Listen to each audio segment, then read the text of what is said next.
Let's take eggplant. Kailangan na daw kunin kasi matanda na siya. So, kukunin natin siya.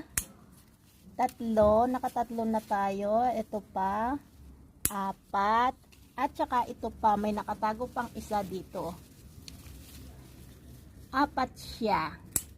O, diba? Ay, nalaglag. Yan. May 4 tayong eggplant. Kita nyo yung 4? Oh, 'di ba? Sarap 'yan. Anong luto ang masarap dito? Organic 'yan, organic. Wala akong inilagay diyan na yung mga binibili na fertilizer or hindi ko siya nilagay. Ay, hindi, may pala ito. Hindi ko siya ini-sprayhan. 'Yan. Oh, 'di ba? Oh, ang ganda na niya. Thank you so